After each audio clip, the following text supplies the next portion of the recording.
We're cutting across live to Vladimir Putin as he's continuing his speech. В сумме почти на 20%. Будем и дальше увеличивать минимальный размер оплаты труда, причем темпами выше инфляции и роста зарплат. С начала текущего года МРОТ проиндексирован на 6,3%. Предлагаю с 1 января следующего года вдобавок к запланированному повышению провести еще одно на дополнительные 10%. Таким образом, минимальный размер оплаты труда вырастет на 18,5% и составит 19 242 рубля. Теперь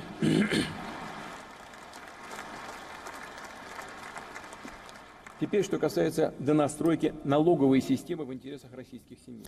The Russian President Vladimir Putin is currently making his national address. The speech comes ahead of Ukraine war anniversary, that is on the 24th of February.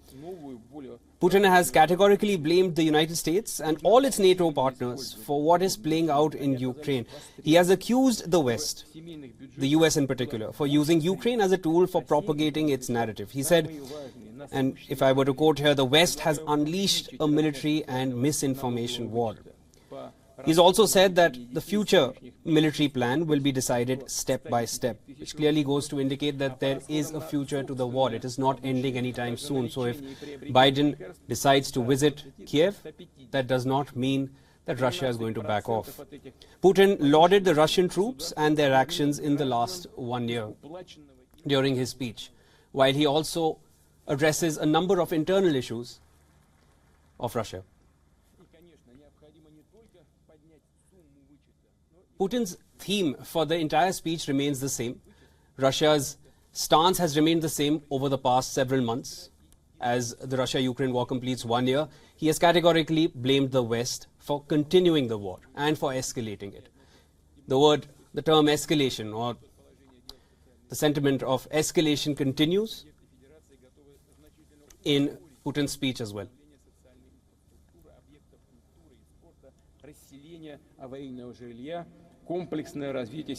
Putin's speech comes just a day after Biden made a surprise visit to Kiev. For more on this, journalist and analyst Yair Navot is joining us live from Amsterdam. Hi. Welcome to WION, Yair. I wanted to ask you, now, Putin has blamed the West earlier, and the theme seems to remain the same in this speech as well. How do you interpret Putin's words? Sorry, can you repeat the question? I couldn't hear you. Yeah, I'm saying Putin's stance and his sentiment and his theme of his address towards the US and his address towards the Russia-Ukraine conflict has sort of remained the same. He categorically blames the West. How do you interpret Putin's words in this current speech of his? Yeah, well, I think that during this speech, what we can see actually is more of the same from President Putin. I didn't hear anything new or any change in mind or change of thought regarding Putin's attitude to the war. What we see is basically President Putin repeating things that he said in the past. Basically, as you said correctly, he's blaming the West for the war in Ukraine. He's blaming the West for what happened during the years before the war. He mentioned the negotiations that took place in the years before the war, since actually 2014, regarding the Donbass area. And he's saying that Russia was trying to negotiate with the West and with Ukraine, but in response, Ukraine and the West basically ignored the Russians' request for security guarantees. And this is why Russia has to defend the people in the Donbass area. So from that perspective, we didn't hear anything new.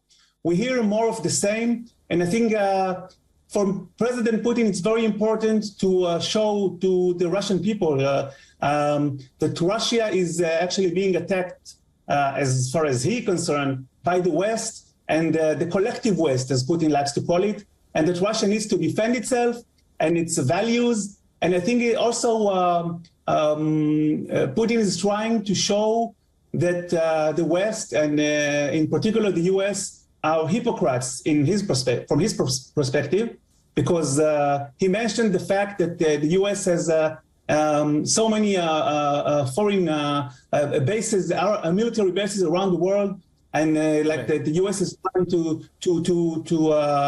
control everything that's going on in the world. So I think from that perspective, it's more of the same. Yeah, do you feel Biden's visit to Kiev is only going to aggravate the situation? Because Putin does not seem to show any signs of backing off, and the narrative sort of remains the same. He is continuing with his voice of dissent. How do you think year 2 is going to look like for Russia and Ukraine? Because clearly it's not going to stop anytime soon.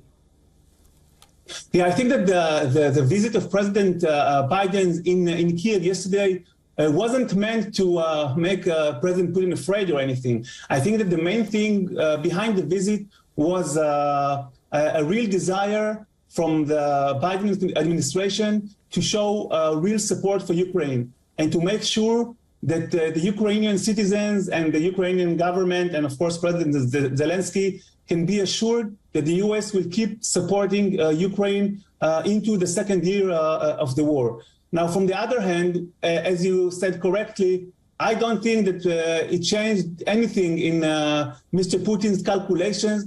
I think that Mr. Putin is very determined to keep fighting, and because he really, truly see this as a war between the West and the United States with Russia.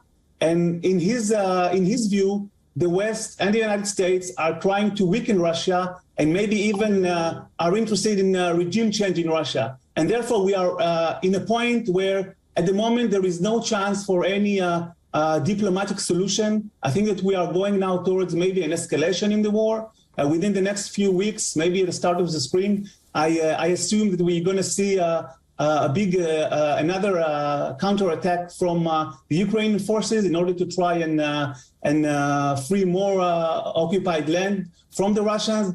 So this is where we stand now, and I think that we're going to see this war keep going at least until the end of the year. Yair, year 1 between Russia and Ukraine had Russia on one side, it had Ukraine on the other, but there has been a constant question about whose war is it anyway. Just as Biden came to Kiev, there were news of Wang Yi from China going to Russia. And there's already been Raisi's visit to China from Iran.